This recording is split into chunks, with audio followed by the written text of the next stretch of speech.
What's up YouTube, Cardboss here. Welcome to today's episode entitled Stacking Silvers. Well, this looks more like a pile of crumbling silvers, but let's get that sorted in a second. And we're back. So before we start, if you're into cards money investing, do subscribe to my channel where we discuss everything about those topics and get notified for similar content going forward.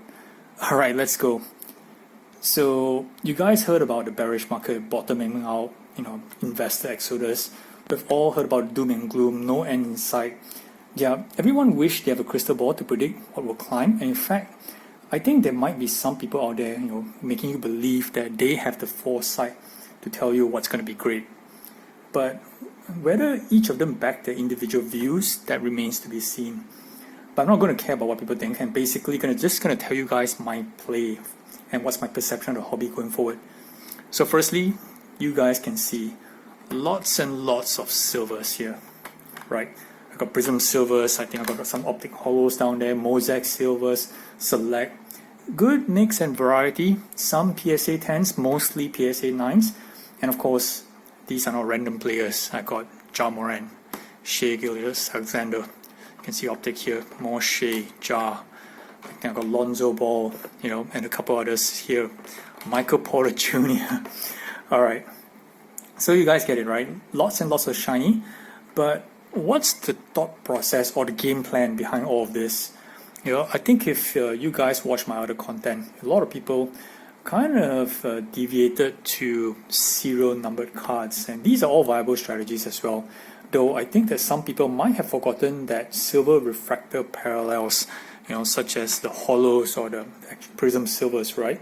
Were once the staples of the hobby, priced the same or even higher in some instances versus the colored and the numbered parallel versions back then. But of course, when you consider true scarcity, the numbered parallels technically should worth more than silvers, which is what we actually were seeing today. But if that's the case, right, why am I so optimistic on silvers, right? And why not just go for numbered cards instead? Well, for me, it's to stop thinking about from the viewpoint of an investor, but that of a collector or an end consumer. Wait, what? For a good part of the last 24 months, when the sports card market was booming, there was a lot of new investors coming into the market, and of course, this meant a lot of new investment dollars. Well, what has been growth from the collector standpoint, this has largely been organic and generally don't contribute to overall wild price swings and spikes that we have seen in the last 2 years. What this means is that there's a lot of commerce between investors, right? Buying and selling, each trying to find the next best thing that potentially will go up. And those cards exchange hands at incremental values, creating the growth that you see. Of course, when you add a narrative from social media or YouTube content, to buy a certain card, most people generally just gravitate away from common parallels such as these silvers here, with the perception that it's mass produced, right? It's not numbered, it's less scarce compared to the numbered counterparts. Of course, these are all facts, but if your strategy was just solely investment or investor focused, right? But for silvers focuses on a different kind of group of people. It focuses on collectors and primarily aim to supply to the collector market, which has continuous organic growth.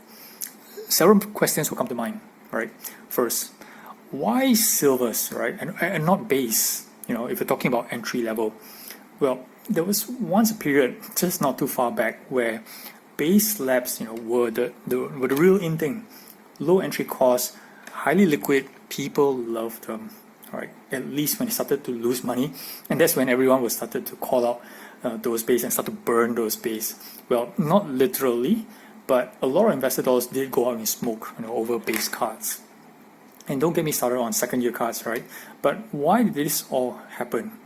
Well, in short, it was the out of control population, taking for example PSA, and too much product, and lesser people started to believe that base cards were indeed a good investment, which it wasn't in the first place, and all that mindset just took people attention off base cards, and that's where you see the price just starts dipping and dipping and dipping, right? So secondly, if base is actually technically dead, Why stay in entry levels such as the silvers? Okay, I first want to say that this assumption doesn't really affect those guys who are playing on a true high end, but very much so it's important for the low to medium tier aspiring investor groups. Okay, so I've said in my previous videos that I believe that a lot of investors have either exited the hobby or reduced the spending overall. Hence, we're seeing a decline in prices, and this is not the fault of what actually is going on in the sport today. I get that some games are being, cancelled or filled with second stringers or G League call-ups when the stars are sitting on the sidelines due to health safety protocols. But we have to understand, while all this is going on, there is actually still interest in the hobby from the collector standpoint. Now, not investor, collector standpoint. And I believe silvers just offer the right premium, over the base cards, and not too over the top in terms of pricing that collectors can easily add to their collection. Buy one or more, to sell or trade later on. It's just more versatile and a liquid investment as compared to a card which is numbered, say, out of 10, for example. Sure, the number of 10 or sometimes gold parallels is definitely more scarce and definitely more expensive. Both producing a challenge to locate and purchase at a good price, and at the same time is equally as difficult to locate a buyer who will be willing to pay more money than what you did for it. Okay, lastly, big question. Will silvers end up like base? Okay, in theory, no, but Panini has known to basically ravage their own product. Just take a look at 2020 Select Retail, which basically destroyed the entire set from the value standpoint. Just do a bit of homework on that, you guys know what I mean. I think what you guys really need to understand that there are essentially two tiers of sports cards investing. The really high-end stuff, which you see on YouTube, the golds out of 10, the crazy RPAs, etc. And then there's a mid-tier. Mid-tier investing isn't as glamorous. It takes more work, but the trade-off is you kind of enjoy the similar margins and a lower risk profile. And of course, it's easy on a wallet to diversify or pivot. I mean, who doesn't like to throw like $10,000 on a Luca RPA, right? You look cool doing it, and you probably believe that it's worth at least $15,000, in the next 2 to 3 years.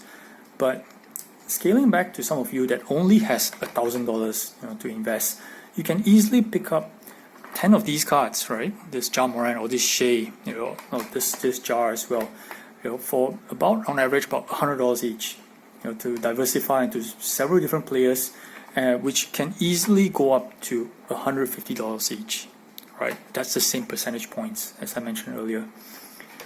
All right, so that's basically it, guys. I had to come up with this video because I have viewers commenting about my take on silvers. Like, it's just all content and just all talk, right? I do follow up with my own advice, good or bad.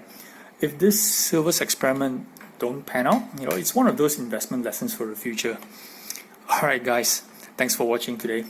Till the next video, Carboz out.